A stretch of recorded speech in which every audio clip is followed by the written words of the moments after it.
Bayangkan hidup di bawah satu atap dengan orang-orang yang setiap hari meremehkanmu. Setiap nafas terasa salah, setiap langkah dianggap beban. Kamu dipanggil pengangguran, tidak berguna, bahkan tak layak disebut kepala keluarga. Namun mereka tidak tahu satu hal. Di balik diam dan wajah tertundukmu, ada pengorbanan besar yang selama ini kau simpan rapat. Dan ketika kebenaran itu akhirnya terungkap, semua hinaan berubah menjadi keheningan memalukan. Inilah kisah tentang seseorang yang diremehkan, namun justru menjadi penyelamat keluarga. Halo sahabat, selamat datang kembali di Cerita Fafa. Sebuah channel yang menghadirkan kisah-kisah kehidupan nyata penuh emosi, pelajaran hidup, dan kejutan yang tak terduga. Kisah hari ini bukan sekadar cerita, tapi cermin bagi kita semua agar tidak mudah menghakimi orang lain dari luarnya saja. Sebelum kita masuk lebih dalam, yuk kita ramaikan dulu kolom komentarnya, serta jangan lupa untuk klik tombol like, subscribe, dan aktifkan loncengnya agar sahabat Fafa tidak ketinggalan cerita-cerita seru lainnya. Dukungan dari sahabat sangat membantu channel ini untuk terus berkembang dan menyajikan cerita-cerita menarik lainnya. Dan seperti biasa, Fafa mau absen nih. Coba tulis nama sahabat, asal kota, dan ketik kata hadir di kolom komentar bawah. Fafa pengen tahu, sahabat setia Fafa dari kota mana saja. Sudah siap sahabat? Yuk kita langsung masuk ke ceritanya. Nama pria itu Arman. Usianya 32 tahun, tubuhnya tegap, wajahnya tenang, namun sorot matanya menyimpan kelelahan yang sulit dijelaskan dengan kata-kata. Dulu, Arman adalah tulang punggung keluarga kecilnya. Ia bekerja di sebuah perusahaan distribusi, memiliki gaji tetap, dan hidupnya berjalan normal seperti kebanyakan orang lainnya. Namun, hidup tidak selalu berjalan sesuai rencana. 6 bulan lalu, perusahaan tempat Arman bekerja bangkrut. Tanpa pesangon yang layak, tanpa kepastian, ia harus menerima kenyataan pahit, kehilangan pekerjaan dalam sekejap. Awalnya, Arman masih berusaha tegar. Ia berpikir kehilangan pekerjaan adalah hal biasa, dan ia yakin akan segera mendapatkan yang baru. Namun hari demi hari berlalu, lamaran demi lamaran tak kunjung membuahkan hasil. Tabungan menipis, biaya hidup semakin terasa berat. Dan pada akhirnya, demi bertahan hidup, Arman dan istrinya, Rina, memutuskan untuk tinggal sementara di rumah orang tua Rina. Keputusan itu awalnya terasa seperti solusi, namun tanpa mereka sadari, justru menjadi awal dari luka panjang yang harus Arman telan dalam diam. Di rumah itu, Arman bukan lagi dipandang sebagai menantu, melainkan sebagai beban. Setiap pagi, Arman bangun paling awal. Ia membantu menyapu halaman, mencuci piring, mengangkat galon, memperbaiki hal-hal kecil di rumah. Namun semua itu seolah tak pernah terlihat. Yang terlihat oleh mereka hanya satu hal. Arman tidak bekerja. Komentar demi komentar mulai muncul. Awalnya halus, seolah bercanda. Namun lama-kelamaan berubah menjadi sindiran tajam. Laki-laki kok di rumah terus? Sudah siang masih di sini? Kasihan Rina, suaminya nggak kerja. Ucapan-ucapan itu sering dilontarkan ibu mertua Rina, bahkan tanpa menurunkan volume suara, seolah ingin memastikan Arman mendengarnya dengan jelas. Saudara-saudara Rina lebih kejam lagi. Mereka tidak segan berbicara langsung di hadapannya. Kalau nggak bisa ngasih apa-apa, jangan numpang hidup. Jadi suami kok malah nyusahin keluarga istri? Setiap kata itu seperti pisau kecil yang menusuk perlahan berulang kali. Tidak mematikan, tapi menyakitkan. Arman hanya diam. Ia menunduk, menarik napas dalam, lalu melanjutkan aktivitasnya seolah tidak terjadi apa-apa. Bukan karena ia tidak terluka, justru karena ia terlalu terluka untuk membalas. Di hadapan istrinya, Arman berusaha tetap tersenyum. Ia tidak ingin Rina berada di posisi sulit antara suami dan keluarganya sendiri. Namun di malam hari, ketika semua tertidur, Arman sering duduk sendirian di sudut kamar, menatap langit-langit, memikirkan satu pertanyaan yang terus menghantuinya. Sampai kapan aku harus dianggap tidak berguna? Yang paling menyakitkan bukan hinaan itu sendiri, melainkan cara mereka memperlakukannya seolah ia tidak memiliki harga diri. Saat makan, Arman sering mendapat porsi terakhir. Jika makanan hampir habis, ia memilih mengalah. Jika ada pekerjaan rumah yang berat, ia yang disuruh. Namun jika ada masalah keluarga, ia yang disalahkan. Makanya hidup susah karena ada orang yang cuma numpang. Kalimat itu pernah terdengar jelas di telinganya.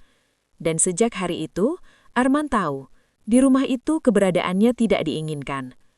Namun Arman tetap bertahan. Ia tidak pergi, ia tidak membalas, ia tidak melawan. Karena di dalam hatinya, ada satu keyakinan yang terus ia pegang erat. Waktu akan membuktikan segalanya. Tak ada satupun dari mereka yang tahu bahwa Arman setiap hari menahan rasa malu yang luar biasa. Tak ada satupun yang tahu betapa beratnya menjadi laki-laki yang diremehkan di rumah sendiri. Mereka hanya melihat Arman sebagai pengangguran, sebagai pria gagal, sebagai suami yang hidup dari belas kasihan. Padahal, yang mereka lihat hanyalah permukaan. Dan tanpa mereka sadari, justru dari orang yang paling mereka hina inilah, takdir keluarga itu akan berubah sepenuhnya. Tak ada seorang pun di rumah itu yang tahu apa yang sebenarnya Arman lakukan setiap hari. Di mata mereka, Arman hanyalah pria yang menghabiskan waktu di rumah, tidur siang, dan hidup tanpa arah. Namun kenyataannya, hidup Arman justru berjalan dalam keheningan yang melelahkan. Setiap pagi setelah menyelesaikan pekerjaan rumah, Arman duduk di sudut kamar dengan sebuah ponsel lama di tangannya. Ia membuka satu persatu pesan masuk, notifikasi proyek, dan tawaran pekerjaan kecil yang sering diabaikan orang lain karena bayarannya rendah. Bagi Arman, tidak ada pekerjaan kecil. Yang ada hanyalah kesempatan. Ia mengerjakan apa saja yang bisa ia lakukan secara online. Mengetik, mengedit sederhana, mengurus pesanan digital, bahkan membantu orang lain mengelola akun usaha kecil. Semua itu ia pelajari secara otodidak, dari video gratis dan forum-forum di internet. Arman tidak pernah mengeluh. Ia tahu, mengeluh tidak akan mengubah pandangan siapapun. Namun, perjuangan Arman sebenarnya dimulai saat malam tiba. Ketika rumah mulai sepi dan lampu kamar satu persatu dimatikan, Arman mengambil jaket lusuhnya. Ia berpamitan singkat pada Rina. "Mas, keluar sebentar ya." Rina mengangguk, meski sebenarnya ia tidak sepenuhnya tahu kemana suaminya pergi setiap malam. Arman tidak ingin membuat Rina khawatir. Ia juga tidak ingin memberi harapan palsu sebelum semuanya benar-benar pasti. Dengan motor tua yang sering mogok, Arman menyusuri jalanan malam. Angin dingin menusuk kulit, namun pikirannya jauh lebih dingin, dipenuhi perhitungan dan target yang harus ia capai. Tujuannya selalu sama, sebuah warnet kecil di sudut kota yang hampir tutup. Tempat itu murah, sepi, dan tidak pernah bertanya apapun.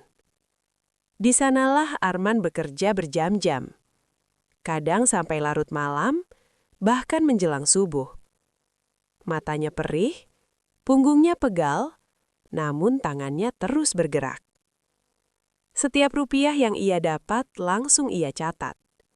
Bukan untuk dirinya sendiri, bukan untuk gaya hidup, melainkan untuk satu tujuan besar yang bahkan istrinya belum sepenuhnya tahu. Melunasi hutang orang tua Rina. Arman mengetahui masalah hutang itu secara tidak sengaja. Ia pernah mendengar percakapan lirih ayah dan ibu mertuanya tentang ancaman penyitaan rumah. Sejak saat itu, Arman tidak bisa tidur nyenyak. Ia tahu, jika rumah itu disita, semua akan hancur. Rina akan terpukul, dan keluarga itu akan tercerai-berai. Maka Arman mengambil keputusan yang tidak pernah ia umumkan. Ia mulai mengirim uang cicilan secara bertahap. Kadang jumlahnya kecil, kadang hampir seluruh penghasilannya. Nama pengirimnya selalu ia samarkan. Ia tidak ingin diketahui. Ia tidak ingin dipuji. Ia hanya ingin masalah itu selesai. Setiap kali Arman menerima hinaan di rumah, ia hanya tersenyum kecil dalam hati. Bukan karena ia kebal, tapi karena ia tahu, mereka tidak tahu apa yang sedang ia pikul. Ada malam-malam di mana Arman hampir menyerah. Tubuhnya gemetar karena lelah. Matanya berat karena kurang tidur. Namun setiap kali itu terjadi, ia mengingat satu hal. Harga diri tidak ditentukan oleh pengakuan orang lain, tapi oleh apa yang kita lakukan saat tidak ada yang melihat. Arman sadar, jalan yang ia pilih berat. Ia bisa saja membalas hinaan. Ia bisa saja pergi. Namun ia memilih bertahan. Dalam diam, dalam kesunyian. Karena ia tahu, suatu hari nanti, kebenaran akan menemukan jalannya sendiri. Hari itu, langit terlihat lebih gelap dari biasanya. Awan tebal menggantung rendah, seolah ikut merasakan tekanan yang selama ini menumpuk di rumah itu. Sejak pagi, suasana sudah terasa tidak enak. Tak ada canda, tak ada suara televisi, hanya desah napas dan langkah kaki yang terdengar gelisah. Arman sebenarnya sudah merasakan firasat buruk sejak bangun tidur. Dadanya terasa sesak, seakan ada beban besar yang sebentar lagi akan jatuh menghantam. Namun seperti biasa, ia tidak mengatakan apapun. Menjelang siang, suara ketukan keras menggema di pintu depan. Bukan ketukan biasa. Itu ketukan yang memaksa, penuh amarah dan ancaman. Saat pintu dibuka, berdirilah dua orang pria berwajah dingin. Pakaian mereka rapi, tapi tatapan matanya tajam dan tanpa empati. Mereka adalah penagih hutang. Sudah jatuh tempo, ucap salah satu dari mereka dengan nada tegas. Hari ini harus ada penyelesaian. Ibu mertua Rina langsung pucat. Tangannya gemetar saat mencoba menjelaskan bahwa mereka butuh waktu. Namun penagih hutang tidak tertarik pada alasan. Kami sudah terlalu lama menunggu. Kalau hari ini tidak ada pembayaran, rumah ini akan kami proses. Kata-kata itu seperti palu godam. Rina langsung menangis. Ayah mertuanya terduduk lemas di kursi, keringat dingin mengalir di pelipisnya. Saudara-saudara Rina mulai panik. Ada yang menyalahkan orang tua mereka. Ada yang menyalahkan keadaan. Dan seperti biasa, ada yang melirik Arman dengan tatapan menyudutkan. Makanya hidup makin susah, bisik salah satu dari mereka. Orang gak kerja kok dibiarkan tinggal di sini. Arman mendengar semuanya, setiap kata, setiap bisikan. Namun ia tetap berdiri di sudut ruangan, diam, menunduk. Bukan karena takut, melainkan karena ia sedang menunggu waktu yang tepat. Hujan mulai turun. Awalnya rintik kecil, lalu berubah menjadi deras. Suara hujan menghantam atap seolah mempertebal ketegangan di dalam ruangan. Penagih hutang mulai kehilangan kesabaran. Jadi bagaimana? Kami tidak mau dengar alasan lagi. Ibu mertua Rina menangis terseduh-seduh. Ia hampir bersimpuh memohon. Pada saat itulah, Arman melangkah maju. Langkahnya pelan tapi mantap. Semua mata tertuju padanya. Sebagian dengan heran, sebagian dengan sinis. Dengan suara tenang, Arman berkata, "Pak, hutang itu sudah lunas." Sejenak ruangan itu sunyi, lalu terdengar tawa kecil yang meremehkan. "Jangan bercanda, kami pegang data." Saudara ipar Arman ikut menimpali. "Sudahlah, jangan bikin malu, kamu saja pengangguran." Kata itu kembali dilontarkan, pengangguran. Namun Arman tidak tersinggung. Ia mengeluarkan ponselnya dengan tangan yang stabil. Ia membuka folder yang selama ini ia simpan rapat. Satu persatu bukti pembayaran ditunjukkan. Transfer bertanggal, jumlah cicilan, hingga surat pelunasan resmi yang baru saja ia terima. Wajah penagih hutang berubah. Ia memeriksa dokumen itu dengan serius. Hening kembali menyelimuti ruangan. Beberapa menit terasa seperti berjam-jam. Akhirnya penagih hutang itu menghela napas panjang. Benar, hutangnya sudah lunas. Ia menatap Arman, lalu mengangguk hormat. Maaf atas kedatangan kami. Tanpa banyak kata, mereka pergi. Pintu tertutup, dan bersama itu, seolah seluruh beban rumah ikut runtuh. Tak ada suara, tak ada yang bergerak, semua orang membeku di tempatnya masing-masing. Mata mereka tertuju pada satu orang. Orang yang selama ini mereka hina.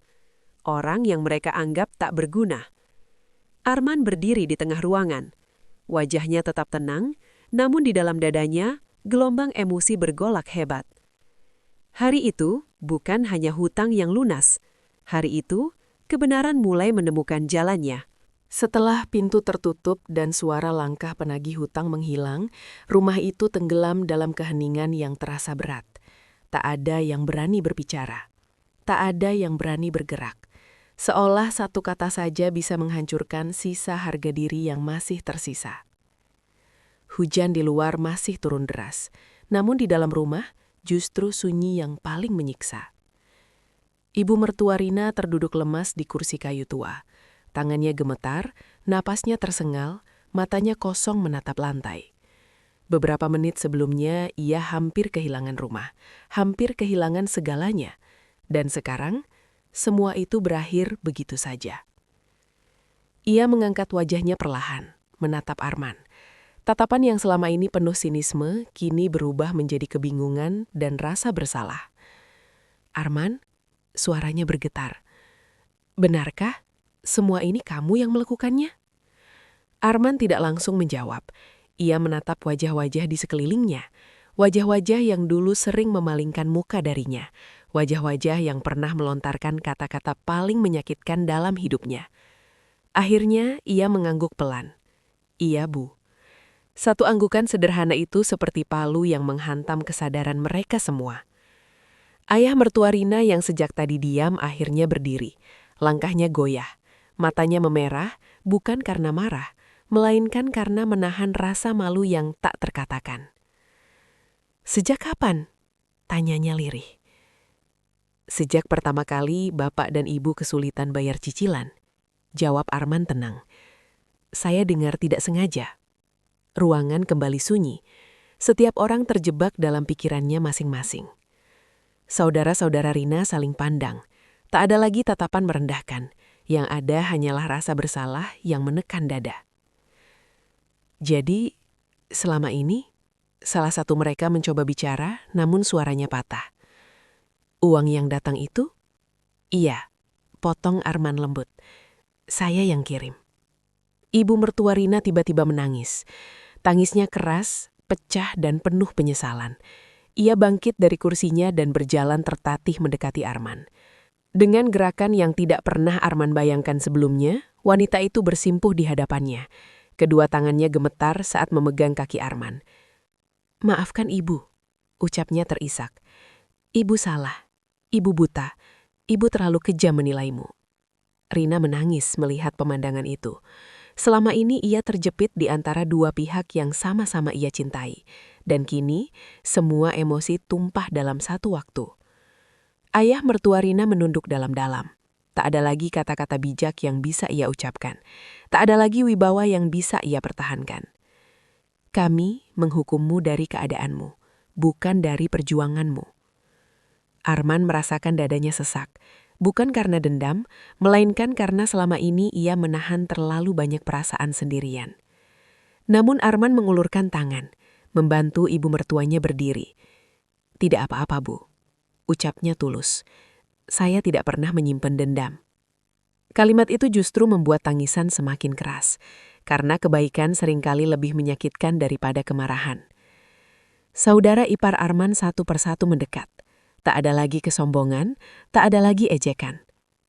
Kami minta maaf, ucap mereka hampir bersamaan. Kami salah. Arman hanya mengangguk.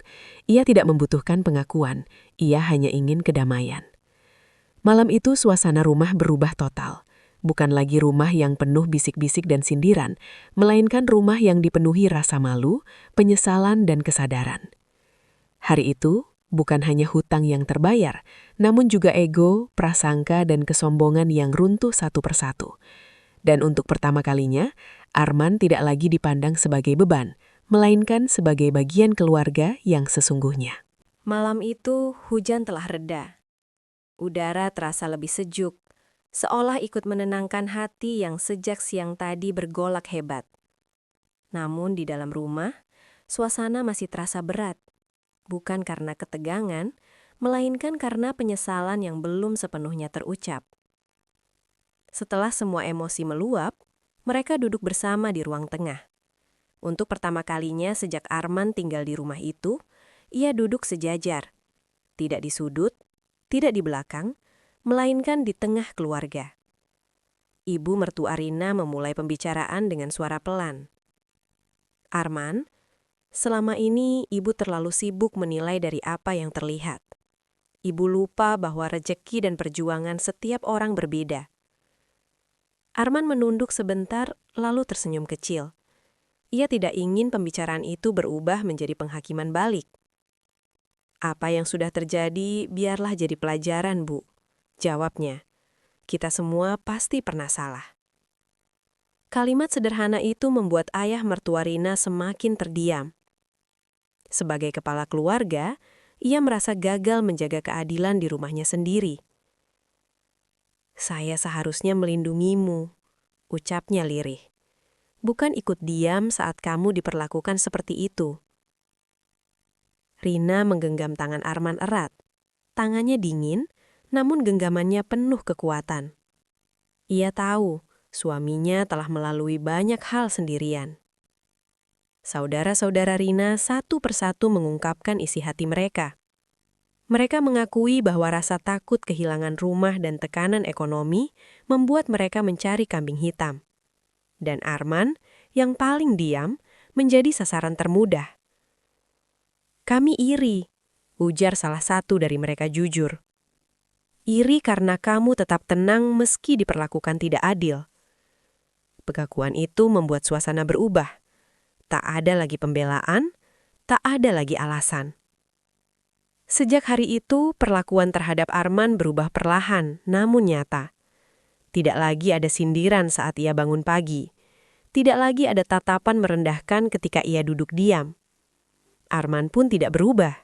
Ia tetap rendah hati, ia tetap membantu, ia tetap bekerja dalam diam. Beberapa minggu kemudian, Arman akhirnya mendapat pekerjaan yang lebih stabil. Bukan karena keberuntungan semata, melainkan karena ketekunan yang selama ini ia bangun tanpa sorotan. Keluarga Rina menyambut kabar itu dengan bangga. Namun bagi Arman, pengakuan itu tidak lagi menjadi tujuan utama. Ia telah belajar satu hal penting.